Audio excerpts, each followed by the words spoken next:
Hello everyone, welcome back to our YouTube channel Gavya vlogs in Kannada. ಎಲ್ಲರೂ ಹೇಗಿದ್ದೀರಾ?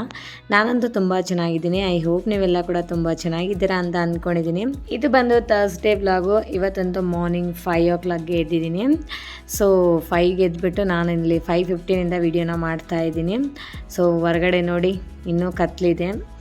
And ಇನ್ನು direct fresh up ಆಗಿಬಿಟ್ಟು ಇನ್ನು ಕಿಚನ್ಗಂತೂ ಬಂದೆ. ಕಿಚನ್ಗೆ ಬಂದುಬಿಟ್ಟು ಇಲ್ಲಿ ಬಿಸಿನೀರನ್ನ ಕಾಯಿಸ್ಕೊಂಡು ಫಸ್ಟು ಬಿಸಿನೀರನ್ನ ಕುಡಿದು ಆಮೇಲೆ ಇಲ್ಲಿ ಶೇಂಗಾ ಚಟ್ನಿ ಮಾಡೋಣ ಅಂತ ಹೇಳಿಬಿಟ್ಟು ಶೇಂಗಾನ ಹುರಿತಾ ಇದ್ದೀನಿ. ಆ್ಯಂಡ್ ದೋಸೆ ಬ್ಯಾಟನ್ನು ಪ್ರಿಪೇರ್ ಮಾಡ್ಕೊಂಡಿದ್ದೆ. ಇನ್ನು ಇವತ್ತು ದೋಸೆ ಚಟ್ನಿ ನಮ್ಮ ಬ್ರೇಕ್ಫಾಸ್ಟ್ ಬಂದು.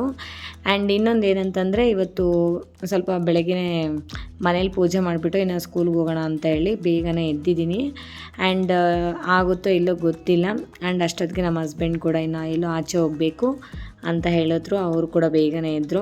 ಇನ್ನು ಅವ್ರು ಹೇಗೋ ಬೇಗ ಹೋಗ್ತಿದ್ದಾರೆ ಅಂತ ಹೇಳ್ಬಿಟ್ಟು ಇನ್ನು ಬೆಳಗ್ಗೆ ದೋಸೆ ಇಡ್ಲಿ ಆ ಥರ ಎಲ್ಲ ತಿನ್ಬೋದಲ್ಲ, ಹಾಗೆ ಚಟ್ನಿನ ಕೂಡ ಬೇಗನೆ ಪ್ರಿಪೇರ್ ಮಾಡ್ತಾಯಿದ್ದೀನಿ. ಇನ್ನು ಅವರು ಒಂದೆರಡು ದೋಸೆ ಆದರೂ ತಿನ್ಕೊಂಡು ಹೋಗ್ತಾರೆ ಅಂತ.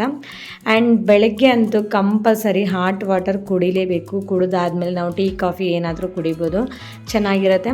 ಬಟ್ ಹಾಳೊಟ್ಟೆಗೆ ಮಾತ್ರ ನಾವು ಟೀ ಕಾಫಿ ಕುಡಿಯೋದೆಲ್ಲ ಅಷ್ಟು ಒಳ್ಳೆಯದಲ್ಲ. ನಾನಂತೂ ಒಂದು ದೊಡ್ಡ glass full first at least warm water ಆದರೂ ಕುಡಿಬೇಕು, ಬಿಸಿನೀರಲ್ಲ, ವಾಮ್ ವಾಟರ್ ಕುಡಿದ್ರೆ ನಮ್ಮ ದೇಹಕ್ಕೆ ಕೂಡ ತುಂಬಾ ಒಳ್ಳೆಯದು. ಆ್ಯಂಡ್ ನಾವಂತೂ ಎಷ್ಟು ಬೇಗ ಇದ್ದರೆ ತುಂಬಾ ಕೆಲಸಗಳಾಗ್ತವೆ friends. Early to bed early to wake up very very important and ತುಂಬಾ ಒಳ್ಳೆಯದು. ಆ್ಯಂಡ್ ನಾನಂತೂ ಇವತ್ತು ಬೇಗ ಎದ್ದಿದ್ದಕ್ಕೆ ಎಷ್ಟೊಂದು ಕೆಲಸಗಳಾಗ್ತಿದೆ. ಆ್ಯಂಡ್ ಇನ್ನು ಬಟ್ಟೆ ಎಲ್ಲ ರಾತ್ರಿಯೇ ನೆನೆಸಿದ್ದೆ, ವಾಷಿಂಗ್ ಮಿಷಿನ್ಗೆ ಹಾಕಿದೆ. ಹಾಗೆ ಇನ್ನು ದೋಸೆ ಬ್ಯಾಟರೆಲ್ಲ ಪ್ರಿಪೇರ್ ಮಾಡ್ಕೊಂಡಿದ್ನಲ್ಲ, ಸೊ ಅದನ್ನೆಲ್ಲ ಒಂದು ಸತಿ ಚೆನ್ನಾಗಿ ಮಿಕ್ಸ್ ಮಾಡಿಕೊಂಡು, ಸೊ ನನಗೆ ಎಷ್ಟು ದೋಸೆ ಬೇಕೋ ಅಷ್ಟು ಬ್ಯಾಟರ್ನ ತೊಗೊಂಡು ಇನ್ನು ಮಿಕ್ಕಿದ್ದೆಲ್ಲ ಫ್ರಿಜ್ಜಲ್ಲಿ ಹಾಗೆ ಎತ್ತಿಟ್ಕೊಂಡ್ಬಿಡ್ತೀನಿ. ಹಾಗೆ ಇನ್ನು ಚಟ್ನಿಗೆಲ್ಲ ಪ್ರಿಪೇರ್ ಮಾಡಿಕೊಂಡು ಸೊ ಮಿಕ್ಸಿ ಜಾರಿಗೆ ಹಾಕ್ಕೊಂಡು ಚಟ್ನಿನ ಗ್ರೈಂಡ್ ಮಾಡ್ಕೊತಾ ಇದ್ದೀನಿ. ಸೊ ಚಟ್ನಿ ಅಂತೂ ರೆಡಿ ಆಯಿತು. ಇನ್ನು ನಮ್ಮ ಹಸ್ಬೆಂಡ್ ಅಂತೂ ಸೊ ನನಗೆ ಟೈಮ್ ಆಯಿತು ಅಂದರು. ಅದಕ್ಕೆ ಅವ್ರಿಗೆ ಒಂದೆರಡು ದೋಸೆನ ಹಾಕ್ಕೊಟ್ಟೆ. ಅವರು ತಿಂದ್ಕೊಂಡು ಇನ್ನು ಅವ್ರ ಕೆಲಸಕ್ಕಂತೂ ಅವ್ರು ಹೋದರು. ಅವರಿನ್ನು ಹೋದ್ಮೇಲೆ ನನಗಂತೂ ತುಂಬಾ ಕೆಲಸ ಇದೆ ಮನೇಲಿ. ಮಕ್ಕಳು ಕೂಡ ಇನ್ನೂ ಎದ್ದಿಲ್ಲ, ಮಲ್ಕೊಂಡೇ ಇದ್ದಾರೆ. ಸೊ ಇವಾಗಂತೂ ಮಾಫಿಂಗ್ ಎಲ್ಲ ಮಾಡ್ತಾಯಿದ್ದೀನಿ. ಸೊ ಮಾಫ್ ಮಾಡಿಕೊಂಡು ಇನ್ನು ತಲೆ ಸ್ನಾನ ಮಾಡಿ ಪೂಜೆ ಮಾಡಿ ಹೋಗೋಣ ಅಂತ ಪ್ಲ್ಯಾನ್ ಮಾಡ್ಕೊಂಡಿದ್ದೀನಿ. ಬಟ್ ಟೈಮ್ ನೋಡಿದ್ರೆ ಆಲ್ರೆಡಿ 6 o'clock ಆಗೇ ಬಿಡ್ತು.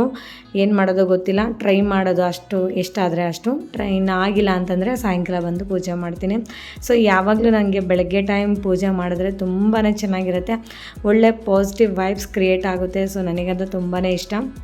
ನೋಡಿ, ನಮ್ಮ ಗವ್ಯನ ಎಬ್ಬರಿಸಿದ್ದೀನಿ, ಆದರೂ ಬಂದು ಹಾಲಲ್ಲಿ ಮಲ್ಕೊಂಡಿದ್ದಾಳೆ. ಸೊ ಅವಳು ಎದ್ದಾಳೆ ಅಂದರೂ ಇಲ್ಲ ನನಗೆ ಆಗಲ್ಲ ಅಂತ ಮಲಗಿದ್ದಾಳೆ.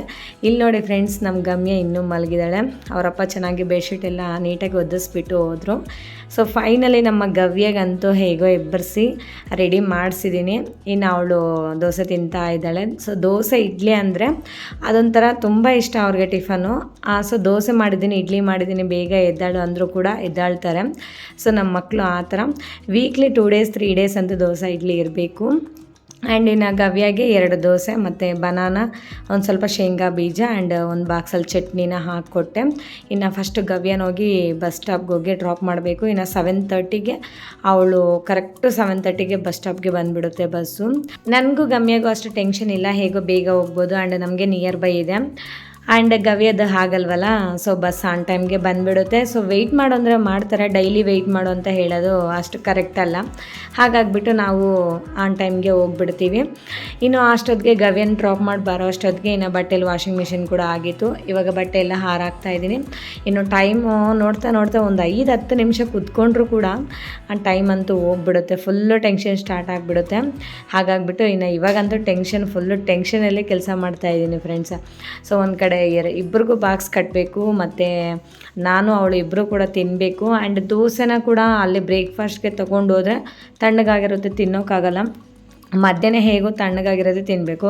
ಅಟ್ಲೀಸ್ಟ್ ಬೆಳಗ್ಗೆ ಆದರೂ ಬಿಸಿ ತಿನ್ಕೊಂಡು ಹೋಗೋಣ ಅಂಥೇಳಿ ತಿನ್ಕೊಂಡು ಹೋಗ್ತೀನಿ. ಆ್ಯಂಡ್ ಚಪಾತಿ ಮತ್ತು ಬೇರೆ ರೈಸ್ ಐಟಮ್ಸು ಅಂಥವೆಲ್ಲ ಕೂಡ ಒಂದೊಂದು ದಿವಸ ಲೇಟ್ ಆಯಿತು ಅಂದರೆ ಇನ್ನು ಅಲ್ಲಿಗೆ ತೊಗೊಂಡು ಹೋಗ್ಬಿಟ್ಟು ಅಲ್ಲಿ ತಿಂತೀವಿ.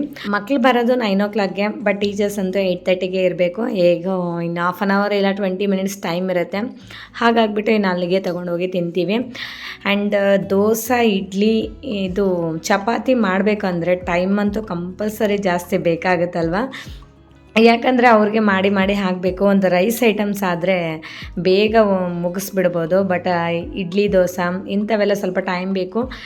ಸೊ ದಟ್ ನಾನೇನು ಮಾಡ್ತೀನಿ ಅಂದರೆ ವೀಕ್ ಡೇಸಲ್ಲಿ ಆದಷ್ಟು ಅವಾಯ್ಡ್ ಮಾಡ್ತೀನಿ ಫ್ರೆಂಡ್ಸ್. ದೋಸೆ ಚಪಾತಿ ಈ ಥರ ಎಲ್ಲ ರೈಸ್ ಐಟಮ್ಸೇ ಜಾಸ್ತಿ ಪ್ರಿಪೇರ್ ಮಾಡ್ಕೊಂಡ್ಬಿಡ್ತೀನಿ.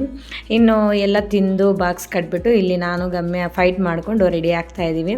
ನಾನು ನೋಡ್ಕೋಬೇಕು ಅಂತ. ಸೊ ಡೈಲಿ ಹೀಗೆ ಇರುತ್ತೆ. ಸೊ ಇಬ್ಬರು ಕೂಡ ರೆಡಿ ಆಗಿಬಿಟ್ಟು ಈಗ ನಡ್ಕೊಂಡು ನಮ್ಮ ಸ್ಕೂಲ್ಗಂತೂ ಹೋಗ್ತಾ ಇದ್ದೀವಿ. ಸೊ ಫೈನಲಿ ಸ್ಕೂಲ್ಗಂತೂ ರೀಚ್ ಆದ್ವಿ. ಮಾರ್ನಿಂಗ್ 9 o'clock ಇಂದ ಈವ್ನಿಂಗ್ 3 o'clock ತನಕ ಫುಲ್ಲು ಟೆನ್ಷನು. ಸೊ ಕಾನ್ಸಂಟ್ರೇಷನ್ ಎಲ್ಲ ಫುಲ್ಲು ಸ್ಕೂಲಲ್ಲೇ ಇರುತ್ತೆ. ಈಗ ಟೈಮ್ ಅಂತೂ 3:10 ಆಗಿದೆ. ರಿಟರ್ನ್ ನಾನಂತೂ 3 o'clockಗೆ ಮನೆಗೆ ಬಂದುಬಿಡ್ತೀನಿ. ಲೇಟಾಗಿ ಟೈಮ್ ತೋರಿಸ್ದೆ. 3 o'clock ಬಂದೆ. ಅಪ್ಪ ಫುಲ್ ಟಯರ್ಡ್ ಫ್ರೆಂಡ್ಸ್. ನೋಡಿ ಮುಖ ಎಲ್ಲ ಹೆಂಗಾಗ್ಬಿಟ್ಟೈತೆ ಅಂತ. ಫುಲ್ಲು ಬಿಸಿಲಿದೆ ಹೊರಗಡೆ ಅಂತೂ. ಇನ್ನು ಇವಾಗ ಬಂದಮೇಲೆ ಇನ್ನು ಫುಲ್ಲು ಕೆಲಸ ಮನೇಲಂತೂ ಸ್ಟಾರ್ಟ್ ಮಾಡ್ಕೋಬೇಕು.